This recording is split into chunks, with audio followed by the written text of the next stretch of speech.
നിരവധി വിദ്യാർത്ഥികൾ സഞ്ചരിക്കുന്ന വെള്ളത്തൂവൽ സർക്കാർ ഹൈസ്കൂളിലേക്കുള്ള നടപ്പാതയുടെ വശങ്ങളിലെ പൊന്തക്കാട് വെട്ടിനീക്കാൻ നടപടി വേണമെന്ന ആവശ്യം. ഹൈസ്കൂളിന് പുറമെ LP, UP വിഭാഗങ്ങളിലെ കുട്ടികളും ഈ പാതയിലൂടെയാണ് സഞ്ചരിക്കുന്നത്. പാതയോരമാകെ കാട് കയറി മൂടിയതോടെ വിഷജന്തുക്കളുടെ സാന്നിധ്യം വർദ്ധിച്ചിട്ടുള്ളത് അപകട സാധ്യത ഉയർത്തുന്നു. ഈ സാഹചര്യത്തിലാണ് കാട് വെട്ടണമെന്ന ആവശ്യം ശക്തമായിട്ടുള്ളത്.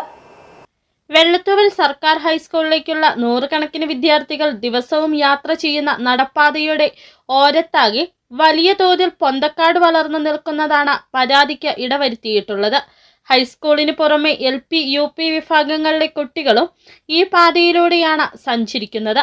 പാതയോരമാകെ കാട് കയറി മൂടിയതോടെ വിഷജന്തുക്കളുടെ സാന്നിധ്യം വർദ്ധിച്ചിട്ടുള്ളത് അപകട സാധ്യത ഉയർത്തുന്നു.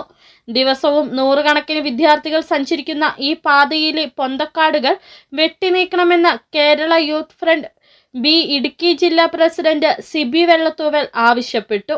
High school, LP school, UP school സ്ഥിതി ചെയ്യുന്നിടത്തേക്ക് പോകുന്ന ഒരു ഇടവഴിയാണ് ഈ കാണുന്നത്. ഇത് കാട് പിടിച്ച് വളരെ ഭീകരാന്തരീക്ഷം സൃഷ്ടിക്കുന്ന രീതിയിലാണ് ഈ വഴി ഇപ്പോൾ മാറിയിരിക്കുന്നത്. ദിവസേന നൂറുകണക്കിന് വിദ്യാർത്ഥികളാണ് ഈ വഴിയെ ആശ്രയിക്കുന്നത്.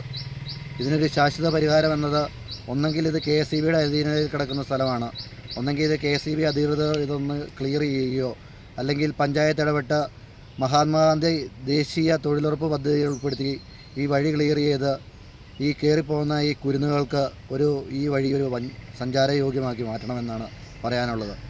വർഷങ്ങൾക്ക് മുമ്പ് പ്രദേശത്ത് നിർമ്മിച്ച നിരവധി KSEB ക്വാർട്ടേഴ്സ് കെട്ടിടങ്ങളും ഉപയോഗമില്ലാതെ കാട് കയറി നശിക്കുന്നുണ്ട്. ഈ പ്രദേശമാകെ കാട് കയറി കിടക്കുന്നത് ഇഴജന്തുക്കളുടെ സാന്നിധ്യം വർദ്ധിക്കാൻ ഇടയാക്കുന്നുവെന്നും പരാതിയുണ്ട്. പാതയോരത്തെ പൊന്തക്കാട് വെട്ടിനീക്കി വിദ്യാർത്ഥികളുടെ യാത്ര സുരക്ഷിതമാക്കിയില്ലെങ്കിൽ പ്രതിഷേധ പരിപാടികൾക്ക് രൂപം നൽകുമെന്നും Kerala youth front B Idukki ജില്ലാ പ്രസിഡന്റ് വ്യക്തമാക്കി. City Vision, Vellathooval.